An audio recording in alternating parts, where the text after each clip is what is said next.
What's up, guys? David Land here, bringing you the third race but the fourth video of my Indianapolis 500 Evolution Let's Play. This time we're going to the Milwaukee Mile for 25 laps. We're 6th in the championship and we've got 46,000 credits. Now, I could buy a new car, but we're going to see how well the Trevis does. Not the Trevis, the Epperly. The Epperly does at Milwaukee on a short oval circuit. This is the shortest track we've gone to thus far in the Let's Play, so let's see how well we do. So it looks like we're going to be second to go out in the qualifying attempt here. A great speed from car number 15. Wayne Weller. I think this is the first time we've seen him, unless he was in Indy and I didn't notice it. So let's find out if the rear engine car of Brabham has shown up, and no, it hasn't. So all front engine cars, and of course our rival Don Branson has shown up as well. So it's just another stacked field. So let's get qualifying at Milwaukee and see where we end up. Alright, so here we are at the Milwaukee Mile. Now this is one of the two tracks in this game that are technically still around. However, unfortunately, at the end of last year, if you can believe it, Milwaukee became an inactive track, and I believe they just sold the grandstands. So Milwaukee, its days may be limited. So if you're around that area and want to pay a pilgrimage to it before it's inevitably bulldozed or turned into what Nazareth is right now, which is almost nothing, I'd suggest doing it. Really unfortunate, but them's the breaks, it seems, in racing. More and more we see these unique tracks go away with a lot of history, and they're replaced by tracks that are a little bit less interesting. So we are starting our qualifying attempt. I did not get a very good roll off of the final corner. His hand there is up. He's starting his run. So our warm-up was 115, and I didn't pay attention to how fast the competition was. Wire went. Wire? I don't remember exactly how to pronounce it. I think he was in the 114 range, so maybe you need to pick it up from a 115.8. But, you know, I don't know how fast the AI are at this track. We'll find out. So here we go. Lap number 1 is... It's the final lap. 115.3. Wow, that was slower. I need to pick it up, but not crash. So, oh, that was terrible. Oh wow, I may really have screwed up this qualifying attempt. Let's see if I can get some here. Coming through the final corner at Milwaukee. Skid the tires the whole way around. Nope, no way. No way this is faster. Yeah, 113. That was terrible. So, the Indianapolis 500 winner, Eddie Sachs, qualifies on the pole position. No surprise there. It looks like I'm 4th behind. Well, let's go to the full grid and see who I'm behind. Cheeseborg qualifies on the outside of the front row. AJ Foyt will be alongside me. I know AJ hates me from the Indianapolis race. Bobby Grimm, Parnelli Jones, the points leader. Where on earth did our good friend... Where did he qualify? Don Branson, there he is, right behind Parnelli. I missed because I looked at Parnelli, and so Don Branson starting 7th. I wonder if there'll be a longer extenuation of our rivalry in today's race. Oh boy, I'm worried. And then, of course, there's cars at 105 miles an hour, so I think we may end up seeing some lapping by the end of this race. So let's get to it. Milwaukee, the Milwaukee Mile. In fact, this track is older than the Indianapolis Motor Speedway. So this is the oldest track I believe we're going to in this Let's Play. So let's get to it. Milwaukee. Here we are at the Milwaukee Mile, the oldest speedway in the world, with auto racing taking place here since 1903. The grandstands offer great views of the track, and the 1 mile course offers great driving for the competitors. Alright, so here we are, about to take the green flag right next to AJ Foyt at the Milwaukee Mile. Parnelli Jones right behind us. Go! And there you go. You can see that AJ still doesn't like me. Ooh. I almost got into Bobby Grimm. I'm going to lose a position, maybe 2 to Parnelli as well. He goes through, and guess who that means is behind? Well, Don Branson actually didn't get a good start either. So both me, Branson, and I did not get a good start. Parnelli gets held up a little. Wow, this is really tight with Parnelli. Oh, I almost got in the back of him. AJ Foyt, Parnelli Jones. This is great. I had to get off the gas. I almost got run into there by Wire there. Yeah, Weller. Weller? Yeah, Weller. I almost got run into by Weller there. This is incredibly close racing. Look at this, just a line of cars. Now I'm going to get around the outside of Parnelli Jones. Am I going to be able to do it? Yes, I do. Now AJ. Can I get around AJ as well? I know AJ doesn't like me. He might run me kind of dirty. He doesn't, but I had to run the outside lane, and I got caught out. Oh, I got into Parnelli, and now Parnelli doesn't like me. Oh, Parnelli Jones. I got a little aggressive there and immediately made the points leader angry at me. Now, Weller tried to sneak up the inside of me, was unable to do so. Boy, it's going to be incredibly tough to pass here. We may have to rely on lap traffic like we did at Trenton. I don't know how 1 mile oval is really going to shake out here. Do I get a run? I got to run on Parnelli. Can I pass him though?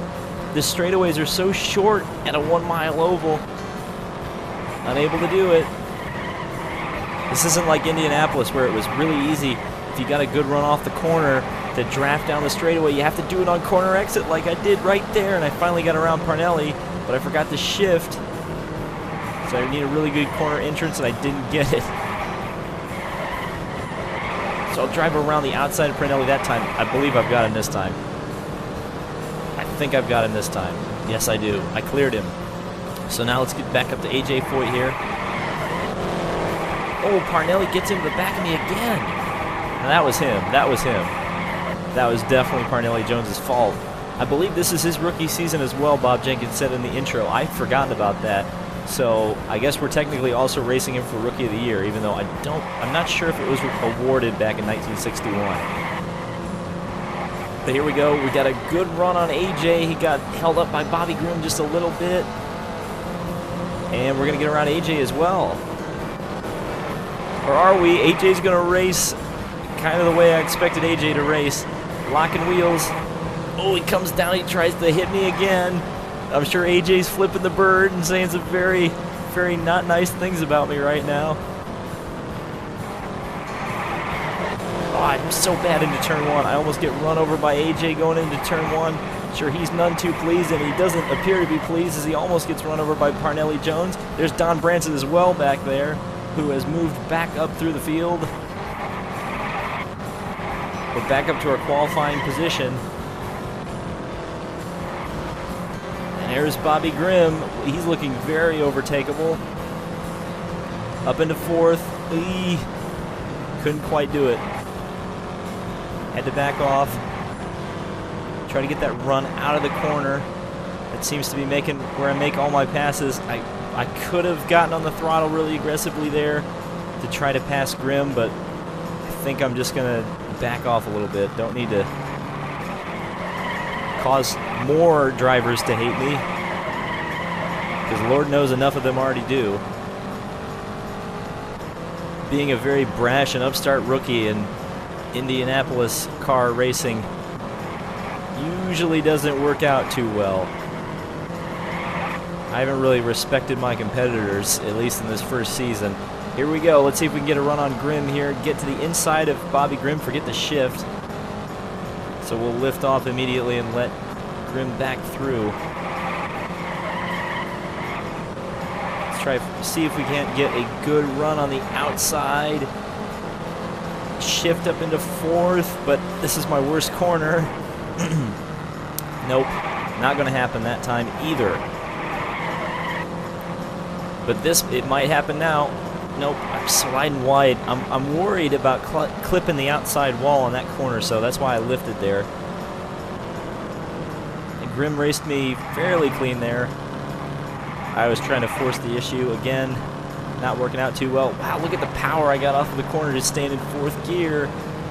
But it's not going to do me any good because I'm not going to be able to pass because he's parked on the, I guess I would say apex, but I would say probably more accurate to say the exit of the corner. He's doing it again. I can't, because if I get on the gas too early, the car will push up, and that's where Bobby Grimm is. So my line is not really compatible with racing Grimm as accurate or as closely as I'd like to. Here we go. Here we go. This is it. This is a pass, I think. We're side by side with him. I didn't shift that time. I got to get out of it, and I got to let him back through. We're coming up, we're more or less, we're on the halfway point as soon as we cross the midway point of the backstretch here. So we're halfway through the race, and we finally clear Bobby Grimm. Ooh, he almost got in the back of me. I panicked a little bit, slid up the track, and now we've got to chase down Cheeseborg and Sachs. And Cheeseborg is really trying to get around Eddie Sachs, who is riding that wave of momentum. Oh, Bobby Grimm comes back around the inside. He almost pulled it off. He almost pulled that move off because I'm so bad in turn 1 here at Milwaukee. And he just about got me. Caught me sleeping, I suppose you could say. Ooh. Nope, nope, nope. That's a big slide. Car understeered really badly, and I got a terrible exit. Bobby Grimm might get me in turn 1. I should have downshifted there. I didn't. Oh, Grimm got back around. Dang it. It's precisely what I didn't want to do. And I let him through, and now I'm sliding up the track. Ooh, and he tried to block. He tried to come up in front of me there because he knows I'm way better in 3 and 4. But I didn't prove it there because I slid the car. I couldn't get the car back under control. Into 3rd, come on. Really, really good acceleration into 4th. Can I get around him by turn 1? I do get around him, but am I going to be able to hold the position? The car skids. And I'm still skidding. Still skidding. Now I've got the car back under control. And back onto the back straightaway. And a big run on Cheeseborg, who's really getting held up by Eddie Sachs. But if I keep sliding the car like that, I'm not going to be able to get any kind of a good run. Here we go. I believe these guys are teammates. I believe they're both in the Dean Van Lines car.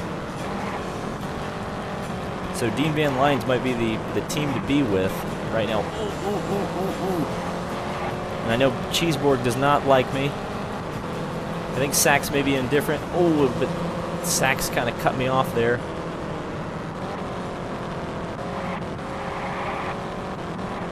They allowed Cheeseborg to get back around. Let's see if we can't. Ooh. Okay, so I really slammed on the gas there trying to get around both of them, get a 2 for 1, and that was a mistake. Now it's advantageous that turn number 4 is my best overtaking opportunity, because that's going to be, if it comes down to a trophy dash here with a close finish, which I think it may between the 3 of us, I can get that run on the outside, and I'm just going to have to cowboy it around the outside, I think. Because Cheeseborg seems to be very, how we say, being a good teammate with Eddie Sachs right now. He knows who's in the championship contention lead right now, and we are coming up on a lap car. So I assume it's going to come into play here.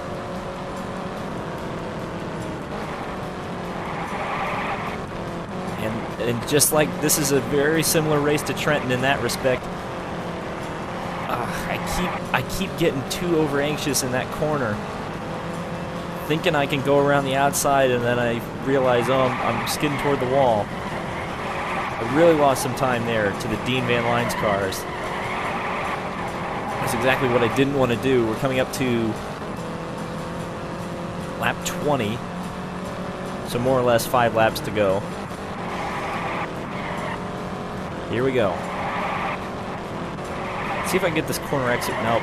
Still can't get the corner exit just right to where I can overtake the two teammates here.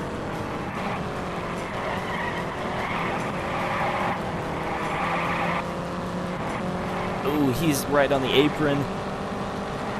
Okay, so we got to run on Cheeseborg here.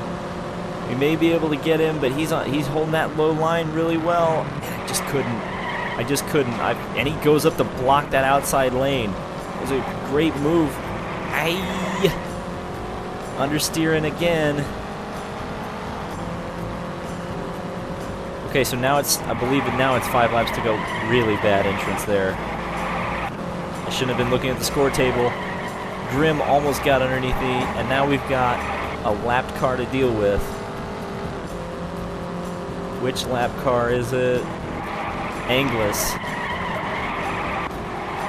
So we're going to see how this turns out. This could get a bit wild here. Oh, finally got a really good run on Cheeseborg. And we're coming up to 4 laps to go. And he's coming up to block the outside lane. Oh, but we're going to get it. Whoa, whoa, whoa. Got a run on the outside, but I couldn't pull it off. Oh, man. That was it there. That was it. That may have been it. Come on, car. Come on, car. Come on, car. Don't understeer too much. Yeah, understeered. Ooh, there we go. Into second place with 3 laps to go. Can we get Eddie Sachs for our first win? We cut right in front of Cheeseborg. Fantastic. And now is the lap car. We've got to go now. I think we got to go now. Really good exit. Where's the lap car going to go? Oh, there's Eddie Sachs, and he gets into me. Eddie Sachs bounces off of me in the traffic, and we're going to make the pass. We're going to make the pass with 2 laps to go. In the lap traffic. I knew it was going to happen in turn 3, or in turn 4, but I really wasn't expecting it to go that way. Oh, yes. Oh, man, what a race with Eddie Sachs. It's not over yet.